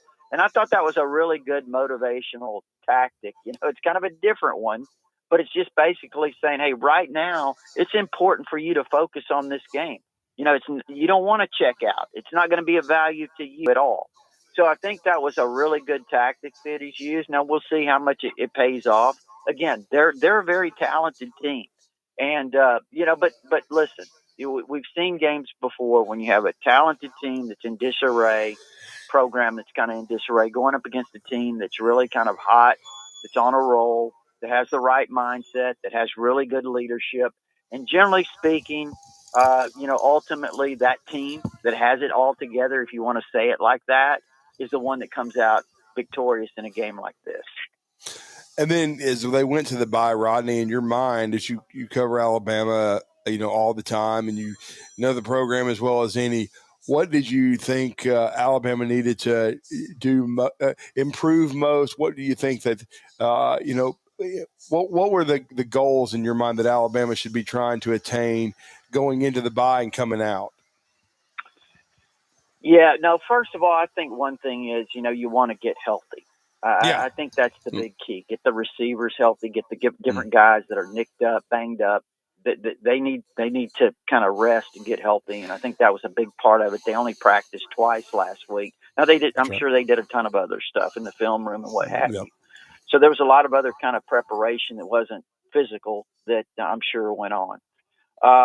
But this is a standard procedure of the way Kalen DeBoer and his staff approach a bye week.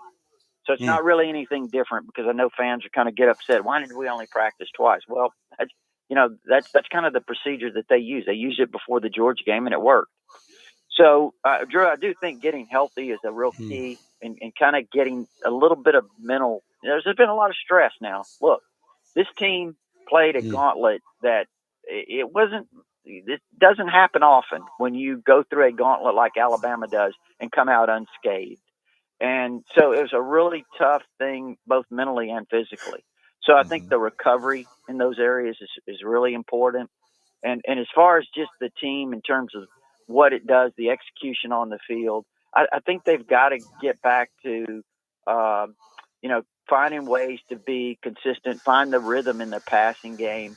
And again, part of that is having the receivers healthy, get Ty going, because listen, I'm not really sure how much improvement this run game can make. Maybe it can make some. Maybe they get the ball to Daniel Hill and he kind of makes a difference. Whatever it is, but I think that offensively, as this pass game goes, as Ty Simpson goes, I think that's how this Alabama team is going to go. Do you think, and it's been something Alabama has done, I think, a little bit here and there throughout the season, is you look at the offensive line, and the offensive line has been kind of rotating a little bit still, a lot of rotating pieces along that line. Do you think coming out of the bye week, Rodney, that as we kind of get towards the end of the season, everything kind of starts to level out a little bit more? Do you think Alabama kind of zeroes in and does a mainstay along that offensive line? It's a great question. And again, I would only be giving a guess, and I really believe we're probably going to see still a rotation of some sort. Now, will it be similar to what we've seen? I mean, will it be the same? I don't really know. Again, I don't know, but I do expect a rotation there. I do expect rotation at the right tackle spot. I think maybe we might see Jaden Roberts settle in at right guard again. That's my guess.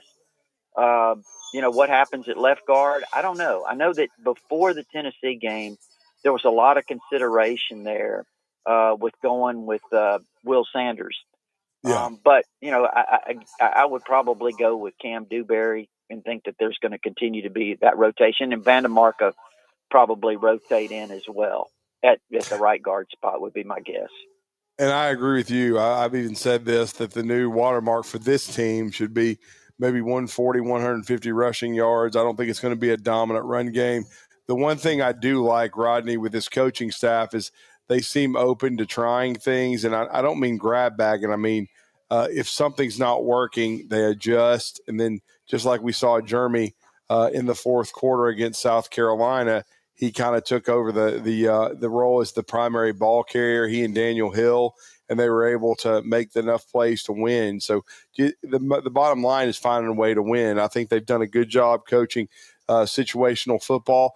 And now, what are your thoughts about the defense? The defense, of course, has forced some turnovers, and we've seen a guy like Yanze Pierre finally kind of emerge as that pass rusher they've been looking for.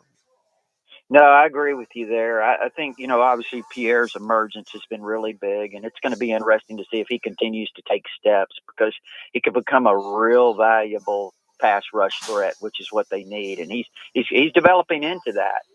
And, if he becomes that, then obviously I think it can help some of the other guys there up front, to have opportunities, because then all of a sudden, offenses have to start focusing on number 42 a little bit. So maybe it would create some opportunities for some of those other guys.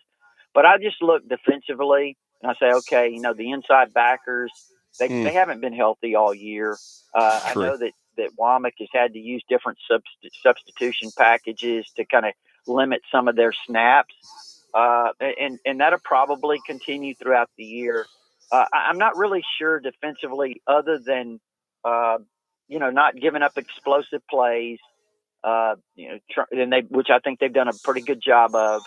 That there's a lot of steps that they're going to take. I'm not saying they can't improve. That's not what but we're getting to the point of the season, guys, where you're about what you're going to be, or maybe you peak in that execution a little bit offensively, which is, I think, certainly very much the potential is there for that offensively.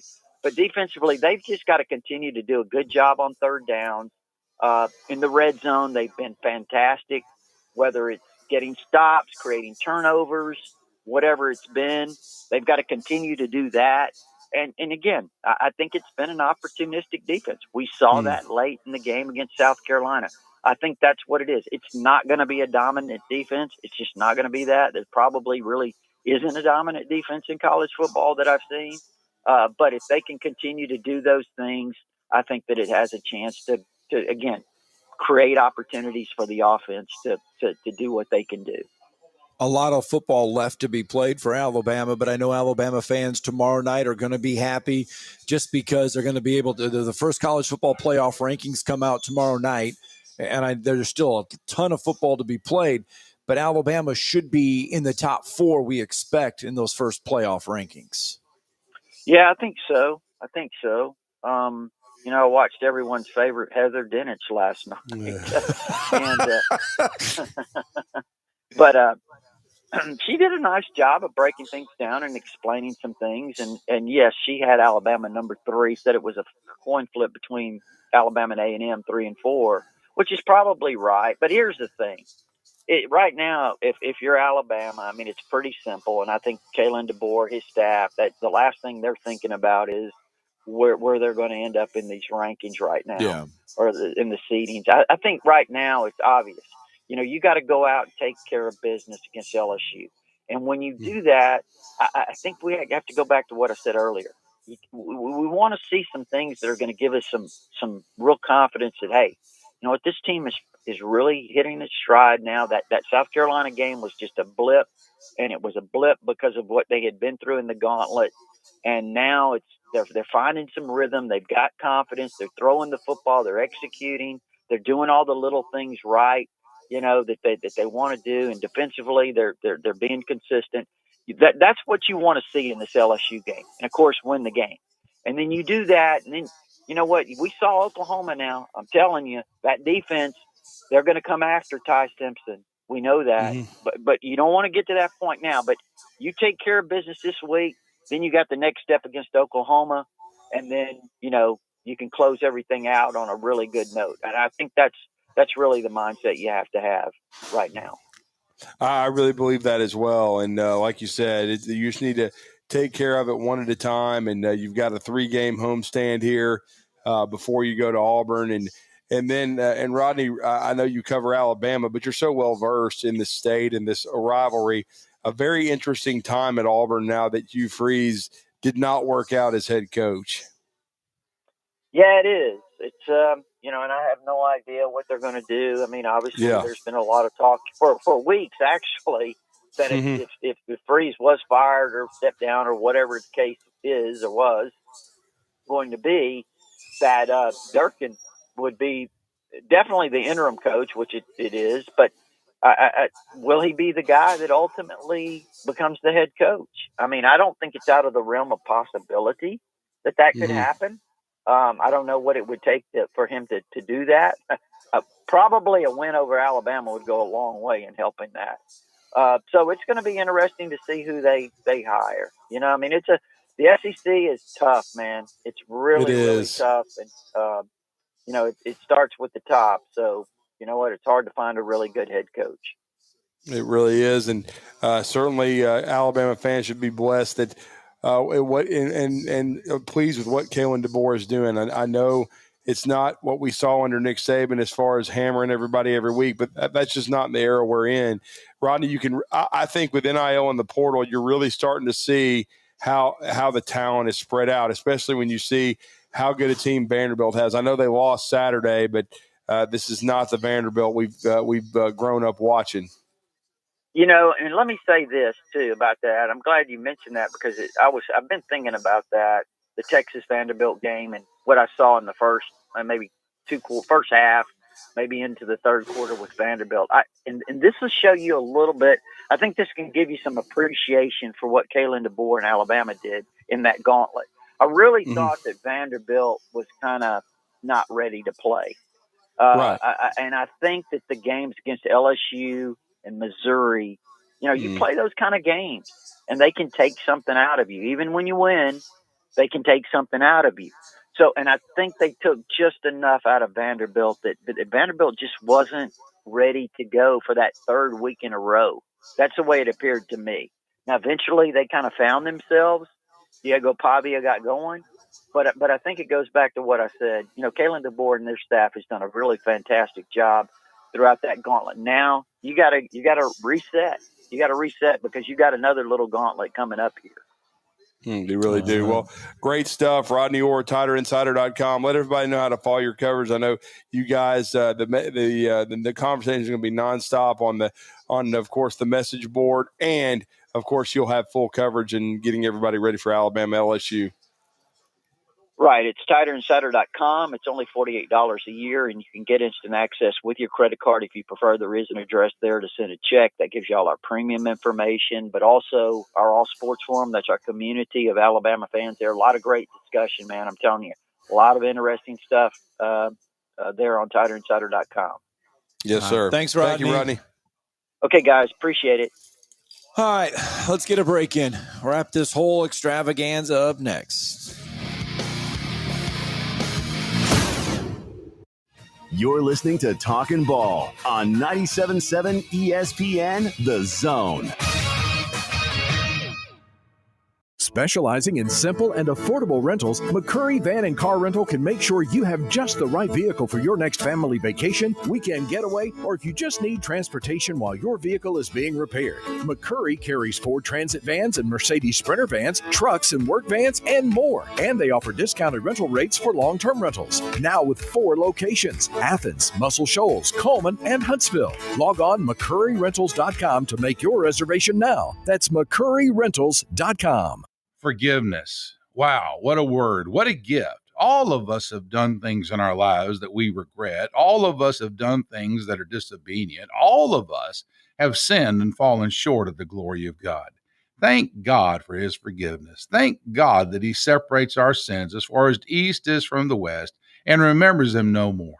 Hey, I'm John Dees, pastor of Cross Point Church, smack dab across the street from the YMCA in Madison. Check us out at cpcfamily.org. You'll love the expanded wine selection at Liquor Express. From special occasion to everyday table wines, they've got what you need. Meet your friends at the largest tap wall in Alabama with 105 rotating selections. Then take home a growler full of your favorite or choose from our 1,000 canned or bottled beers. Need help stocking your bar or planning your party? Liquor Express has a knowledgeable, professional in-house staff that can assist you with anything from your bar to the planning of your special event. Visit liquorexpress.net for tasting specials, giveaways, and classes.